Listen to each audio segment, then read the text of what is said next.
going on, everybody? My name's Cole, aka Trans Spirit Indigo. I'm a soul having a human experience, and I'm transgender. I want to thank everybody too, again, for stopping by, for subscribing, for liking. I really, really appreciate you and your time, and thank you for commenting. So in this video, I just want to say it's all about the fact that there's no one right, correct way to be transgender, just as there's no one way to be human. When I was 20 years old, I realized that the way I'd felt pretty much my entire life since 4.5, there was a word for it, and it was called transgender. I sought out a doctor in my area of the Midwest in the United States in 2004. Did I already mention that? So it's been a minute. And the doctor that I saw, I'm not going to name names, but it was not good. It was not good for me. The thing is when I went in there, this particular doctor, who had actually was a transgender male, who had undergone surgery, he went through surgery, was on testosterone, and I guess he had it in his mind that the only way to survive being transgender was to go through hormone replacement therapy and surgery. And I came in there to the office to speak with him. And mind you, this is like back when, where I was at, there wasn't even LGBT or LGBTQ. It was just LGB. Like, transgender people weren't very prominent in my community. Like, there weren't many people to speak to about this.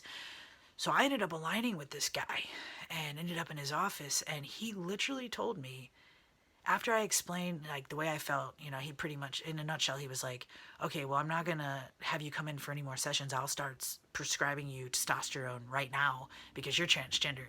And I was like, I know, but I don't want to take testosterone because I sing. And he's like, well, how do you know your voice won't sound good if you change it?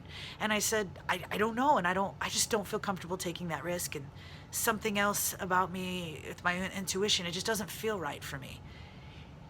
He literally told me, he said, do you realize that 50% of transgender people commit suicide before the age of 30? Now, for some reason, this was a statistic going on in 2004, and I've Googled it now, in the present day of 2020, and I can't find it anywhere. And that's great, because if we've changed that statistic, that's fantastic. And some of you old heads might remember that. Some of you young folks that was looking it up at a very young age, if you were alive in 2004, might remember seeing this.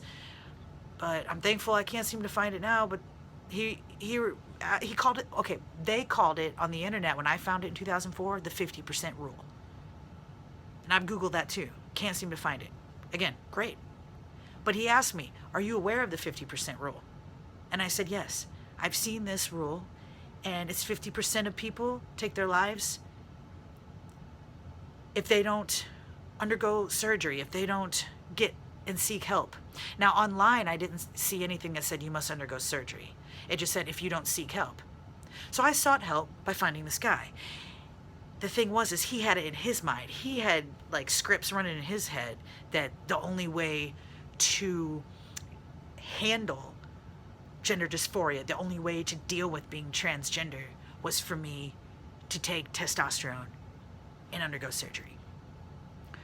I did not agree with him, and he didn't understand why I was there. He's like, if you don't want to do that, why are you here?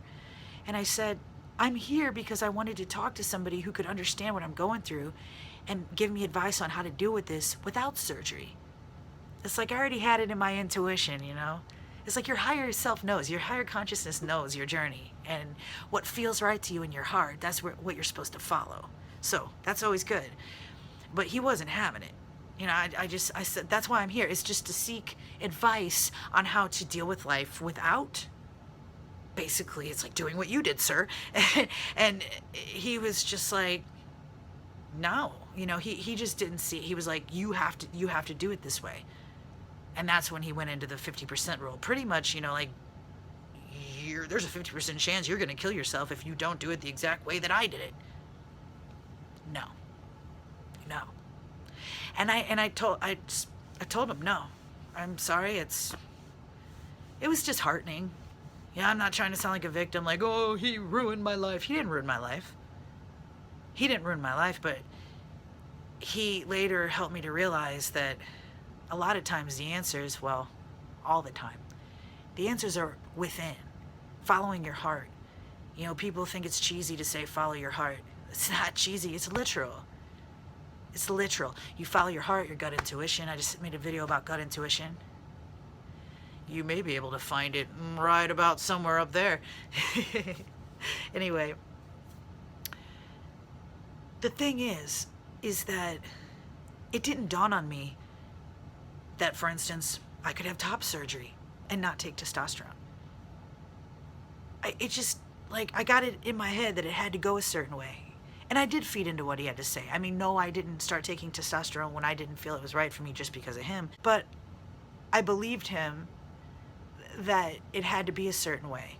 So therefore, I started developing these negative beliefs that basically because I wasn't doing it the way he told me to do it, that my life was a lost cause. And I started drinking heavily, abusing liquor, abusing weed. Like, I'm pro-cannabis, but, like, I was abusing it. And that's not good. Too much of anything is not good. I was abusing food. At one point, I grew to be 100 pounds overweight. It wasn't good. I self-destructed. And thankfully, I'm still here to talk to you about it and be here with my family.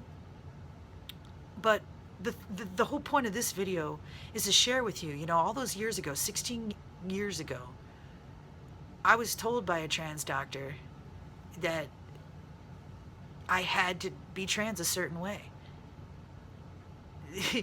YouTube came out a year later, literally a year later. YouTube was not out yet. There was not a single video. There was no trans community that I knew of. I'm sure they existed, but I didn't know of any. And it's just mind-blowing to me. You know, it's like we are so blessed. We are so blessed to have the internet, to have thousands of videos up from different transgender men and women sharing their journeys, whether they have surgery or don't, or do this or do that, or take hormones or don't. Or it's beautiful, and I'm so thankful for that. I'm so thankful for that, and I can empathize with my younger self. Sometimes I get frustrated, like, why didn't I think that I could just do top surgery? Because honestly, I believe if I would have had top surgery years ago, I'd probably be a lot better off mentally. Because the gender dysphoria runs hard with my chest. Like, it's just, like, I haven't had the surgery. And, you know, it's like, I'm considering it now. Realizing that there's no one right way to be transgender. I can have top surgery and not start taking testosterone, because it's not just my voice. I'm very sensitive to chemicals and what I eat and consume on my spiritual journey. So I just, you know, I just had to share that. I just had to share that. That was my experience years ago, being told that. I'd go back and tell myself, dude, you can do whatever you want, man. You can have top surgery and not have bottom surgery. You could take testosterone or not. It doesn't make you less trans or less of anything. It's all up to you. Please remember that. You gotta go with what feels right in your heart and in your gut and your stomach, in your soul. Follow your soul. Please, follow your soul. Because following my heart and soul has never steered me wrong. Much love, everybody. Have a good one. See you next time.